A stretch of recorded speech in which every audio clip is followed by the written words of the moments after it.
All right, welcome back to Learning with Crystal K. Today we will be continuing reading The Mona Lisa Vanishes, Part 5. It takes a thief to catch a thief. The day the Mona Lisa was discovered missing, the Paris Journal asked, "Is Arsène Lupin alive?" Mona Lisa gone from the Louvre. Arsène Lupin was an infamous gentleman burglar with the perfect cheekbones and manners. He preferred a tuxedo and a high black silk hat, but he was a master of disguise and an escape artist, and for years he danced in circles around the authorities. The calling card of his crimes was their sheer infuriating cleverness. Lupin had a line he wouldn't cross: murder.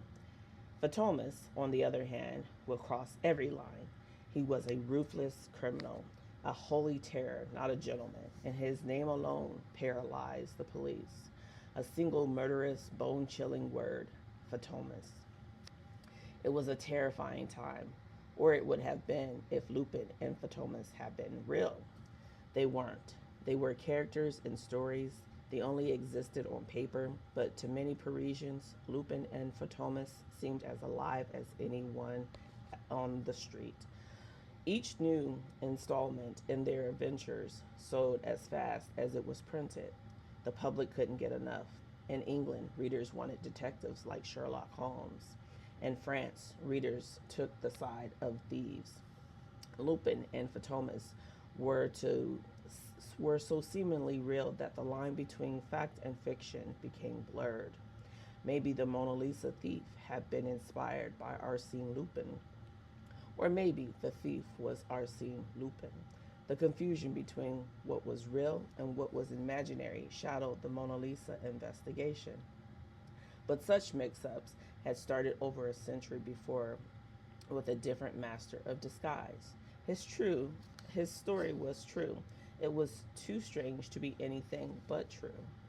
Born in 1775, 15 years before a revolution would tear France apart, Eugene Francois Vidocq had a brief, disastrous career as a soldier. He quit. He was better at crime. The man had talent. He changed identities as easily as other people change clothes. And if caught, he was almost impossible to keep in jail. He once escaped from prison, where the inmates wore heavy irons on their legs and arms at all times. But his luck ran out, and when he was caught a final time, Vidocq offered the police a deal: release him, and he'd quit crime and go to work for them. He became an informant. He had contacts everywhere. It was the best deal the authorities ever made.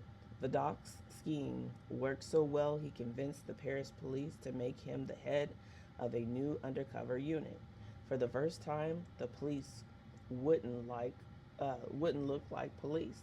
They looked like, well, no one would have any idea what they looked like: eye patched pirates, limping pickpockets, scarred swordsmen. It was hugely successful, but the idea of having police who weren't dressed as police felt wrong to many officers. It felt especially wrong that this new branch of the law was staffed by people who broke in the law. Vidocq didn't sometimes hire criminals, he only hired criminals. The saying, "it takes a thief to catch a thief," wasn't just a saying for Vidocq, it was his whole strategy. "I preferred men whose record had given them a little celebrity," he once stated. Many people were suspicious. If these men used to be criminals, maybe they still were. Maybe Vidocq was too. Maybe they were all breaking the law while simultaneously being the law. Eventually, the suspicion was suffocating. Vidocq was pushed out. He got his revenge by founding the first private detective agency in the world. He was the first person to use any sort of scientific method in policing. He matched bullets to guns. He used plaster casts to identify footprints. The forensic science that Bertillon and Lupin relied on was invented by Vidocq. His story was irresistible. It inspired the American writer Edgar Allan Poe, who inspired author Conan Doyle, who created Sherlock Holmes. In his epic novel Les Miserables, Victor Hugo used Vidocq as a model for both Jean Valjean and Inspector Javert, the convict and the law. Vidocq led a life that sounded like fiction, but was fact. And then the greatest writers of the age turned that fact into fiction. The line between fact and fiction was so blurry it was hard to see at all. All this meant that when Louis Lepine and Alphonse Bertillon investigated the Mona Lisa theft, they did so alongside a police force of fictional detectives and a gang of fictional thieves. Those fictional thieves, Lupin and Fantômas, first among them, set a high standard. They were crafty and cunning. They were always several steps ahead of the law.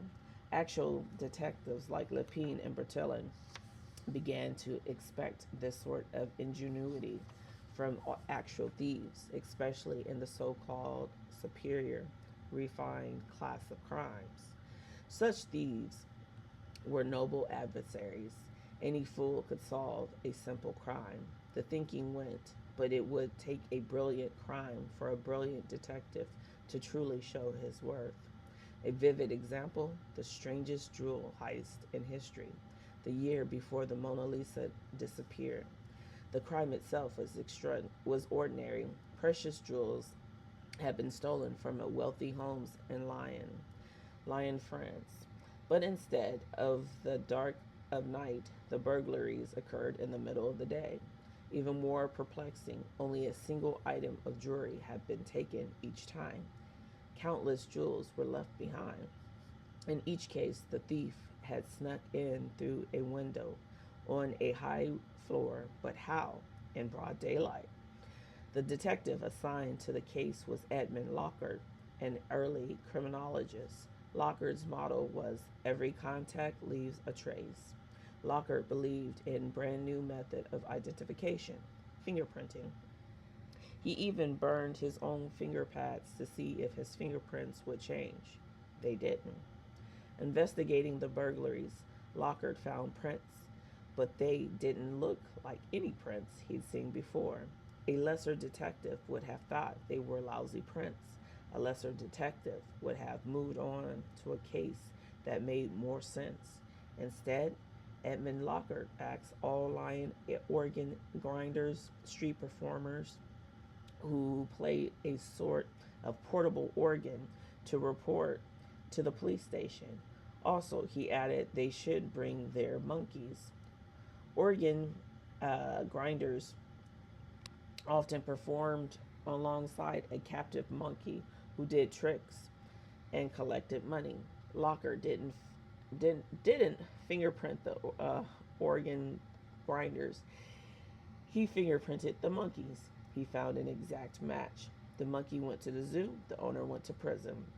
In 1911, this sort of counterintuitive brilliance was expected of both thief and detective. Lepine and Bertillon knew what they had to live up to.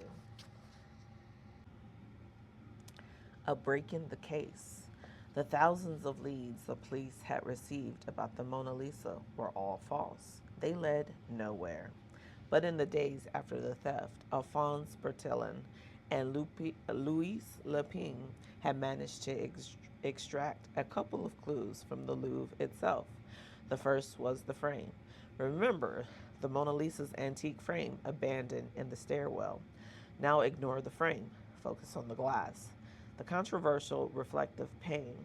A human being is covered with sweat glands. The square inch section of the human hand contains thousands of them.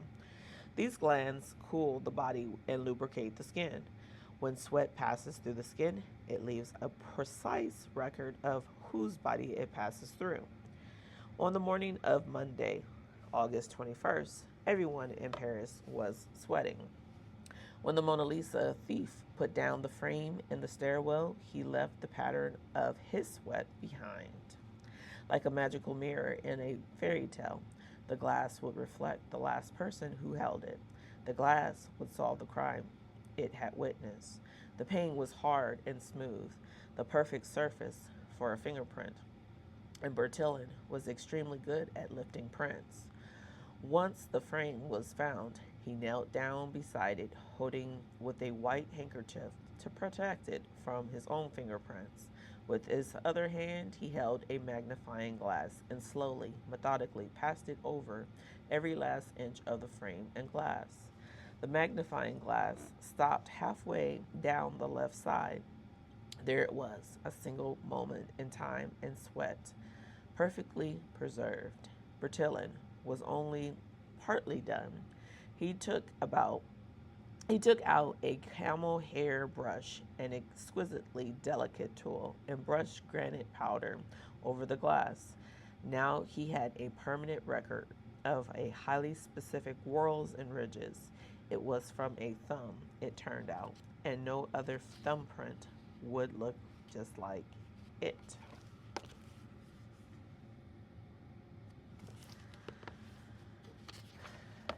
This technique, the use of fingerprinting to identify a person, was brand new, and Bertillon hated it. Alphonse Bertillon believed he already solved the problem of identification with the Bertillon system, which had the advantage of being named after himself. His system worked well at identifying criminals with fake names and prior arrests, and it worked a lot better than the identification system it had replaced, which was no identification system at all. But the Bertillon system had serious problems. It was incredibly difficult to implement. Different people measuring the same person sometimes got different measurements. It took time and skill to do well. Plus, there was the possibility that, though very rare, people could have the same Bertillon measurements. Fingerprinting solved both those problems. The idea behind it, that every human has a unique fingerprint that cannot be altered, was proposed by the Scottish doctor Henry Faulds.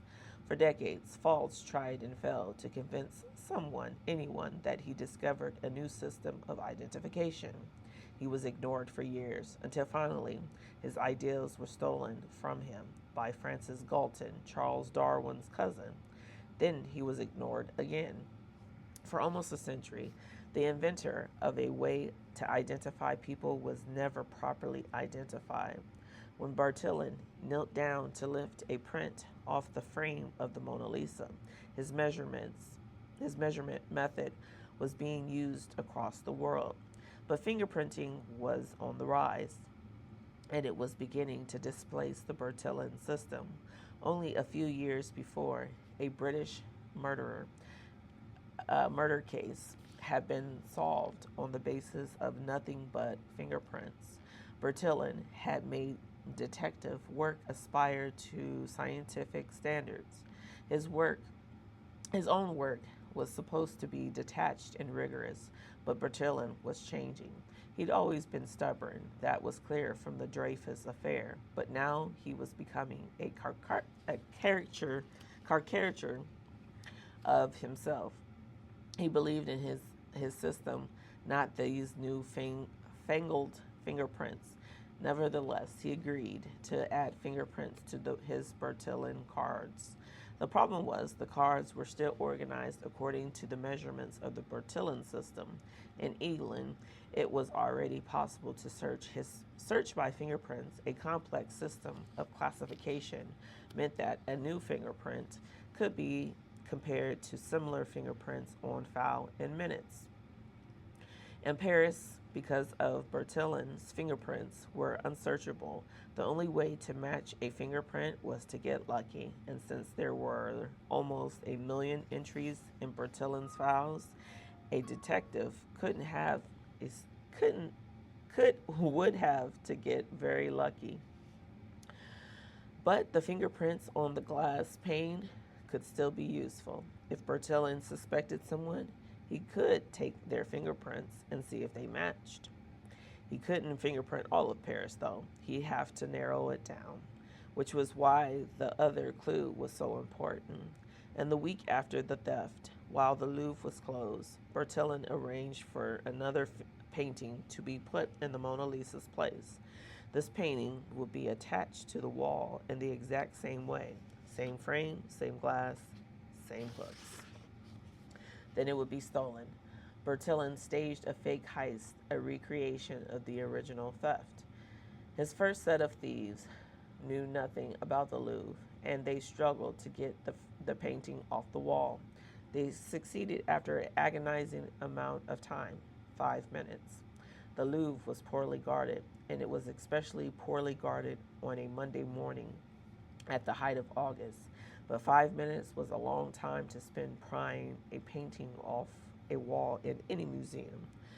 The second set of thieves worked at the Louvre and knew how the painting was hung on the wall. They were able to get it free in 5 seconds.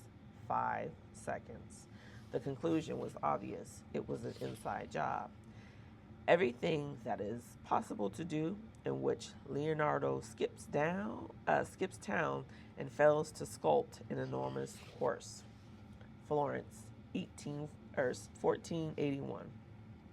15 years after he arrives in Florence, Leonardo receives a commission for another altarpiece, this time for a monastery just outside of town.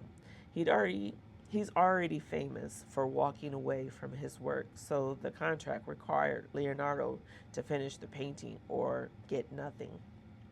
Leonardo runs out of money before he even begins the altarpiece. He buys food and wine on credit. He borrows money just to buy paint. He decorates the monastery's clock in exchange for firewood. Leonardo da Vinci is working for sticks. Somehow he delivers an extraordinary painting, the Adoration of the Magi. It's an old biblical scene, but Leonardo breathes new life into it. His version swells with emotion. It's enormous, almost 8 feet by 8 feet, and every inch is alive with movement, except it isn't really a painting at all. It's a draft, what's called an underpainting. Today, this underpainting, is among the most famous artwork in the Uffizi, the Florence Museum stuffed with famous paintings. It had been called the most influential unfinished painting in all of art history. It's unfinished because Leonardo abandons it. He's sick of Florence. He's a genius. Everyone knows he's a genius, but he's also a failure. He can't get commissions, and when he does, he can't finish them. He cannot make himself stay in town, even to finish the altarpiece. Maybe, especially to finish the altarpiece. He'd already thought out of the altarpiece after all. For Leonardo, the patron saint of distraction, there's no need to finish it. He packs up his rose robes. The Medicis, the ruling family of Florence, could convince him to stay. They would give him money and commissions. They do not. Leonardo da Vinci, the great genius of the Florentine Renaissance, walks out of town. He has his eye on Milan, the northern city-state run by Duke Ludovico Sforza. The Duke is impatient and ambitious, and he spends money lavishly.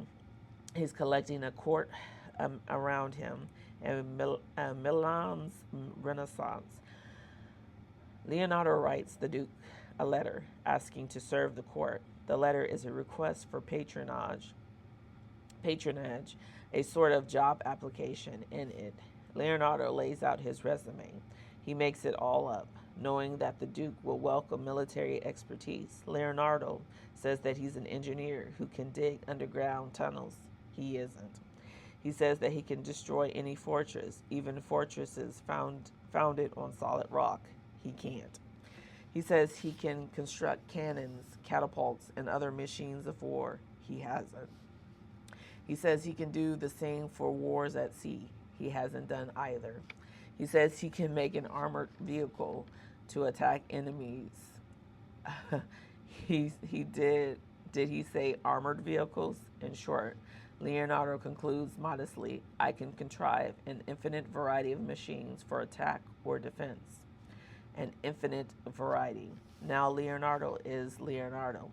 It isn't wise to bet against him. Leonardo certainly has plans for any of these things, but he hasn't actually done any. The polite thing to say about this letter is that it is confident. The accurate thing to say is that it is delusional. At the very end of the letter, Leonardo remembers something he can do. Also, I can undertake sculpture in marble, bronze, or clay, and painting. I can do everything that is possible to do, as well as any other man, whoever he may be. Everything that is possible to do. That part of the letter is true. When Leonardo da Vinci arrives at the court of Milan, he isn't introduced as a painter or a sculptor or an engineer or even a mathematician. He's introduced as a musician. Leonardo is in fact a virtuoso of the lyre, a sort of early viola. He sings and improvises his own poems while he plays. Today, there's a term for this range of talents, a Renaissance man. It means someone who's good at a whole lot of things that has nothing to do with each other. Leonardo is the original Renaissance man. He knows how to make an impression. He appears before the Milan court with a silver lyre shaped with a horse's skull. He made it himself. It is an extremely Leonardo thing to do. It works. He receives a warm welcome in Milan. Milan is not far from Florence, less than 200 miles to the north, but it's in the 15th century. Small distances are monumental. The language spoken in Milan sounds different. The landscape looks different. A visitor from Florence is a visitor from faraway land. Milan is also bigger and busier than Florence. It's home to many scholars, mathematicians, philosophers, doctors, the exact people Leonardo wants to see. Leonardo's music catches the fancy of the court. His letter draws the attention of the Duke. He will stay in Milan for almost 20 years. He will paint there, but he will spend more time doing, well, everything else. In Milan, Leonardo's notebook begins to overflow. Describe the jaw of a crocodile. Describe the beginning of a human when it is in its womb. Describe how the clouds are formed and how they dissolve, and what causes vapor to rise from the waters of the earth into the air, and the causes of mist. And tell me,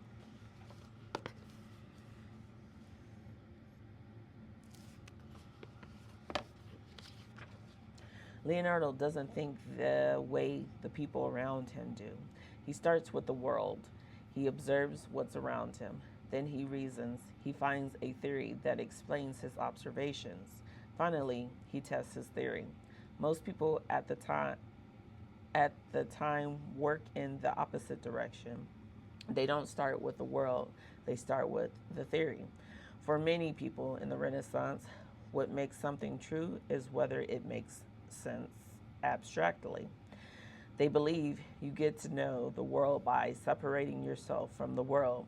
They don't start with the world itself. They start with the world in their head. But there's a problem with this method. The world in their head might be very different from the actual world. Their theory might end up being true in their head, but nowhere else. Leonardo doesn't make this mistake. He always starts with the world first. Observe. In Milan, he makes a meticulous record of the human body. Imagine him whirling around in his rose robes, a measuring string slung over his neck, calling out numbers. Every person is different, but Leonardo finds that their proportions are the same. The space between the mouth and the base of the nose is 1/7 of the face. The space from the mouth to the bottom of the chin is 1/4 of the face and equal to the width of the mouth. He goes on. The great toe is the 6th part of the foot. When the arm is bent, the fleshy part shrinks to 2/3 its length. By starting with specifics, he's discovered something far more general. Was all this measurement, these minute observations, to help him paint better? No one else at the time thinks it is necessary. Michelangelo doesn't spend his time measuring people. Maybe Leonardo is simply curious. He's entranced by physics and mathematics, by surgery and medicine, by philosophy and engineering. He sketches out endless ideas for inventions. A submarine here, a steam powered cannon there. Few of these will ever exist. They are glimpses of what could be. He thinks seriously about the problem of flight and jots down ideas for a helicopter. He designs a parachute he may have tried to fly himself. A young mathematician in Milan writes that Leonardo did and failed. Regardless of whether he did or did not, the temptation must have been enormous. There were new realms of knowledge in the air. Down on the ground, he devises spectacles for the Duke. This is a time of festivals and carnivals, of extraordinary theatrical pageants. Each extravaganza is expected to surpass its predecessors. No expense is spared. Leonardo, as far as we can all tell, enjoys this part of the job. He likes creating these special effects. The stranger and the harder, the better. In a notebook, he writes, boil 10 pounds of brandy to evaporate, but see that the room is completely closed and throw up some powdered varnish among the fumes. Then enter the room suddenly with a lighted torch, and at once it will set ablaze. He isn't angry that he isn't painting. He's Leonardo. He spends most of his time not painting anyway. He never lives for posterity, and he has no idea that future generations will mourn not having more artwork from him. Getting something done, making sure it will endure. People will say that these are not Leonardo's strengths, but that's fair. That's unfair. It's more like these things aren't important to Leonardo. He has had enough. He has enough on his mind, and in Milan, that mind is on fire. He's happy here. He's never leaving. The odds of the Mona Lisa getting painted, the already long odds grow slimmer still. All right, we'll stop here today and we will pick up with part 6 tomorrow. Have a great evening.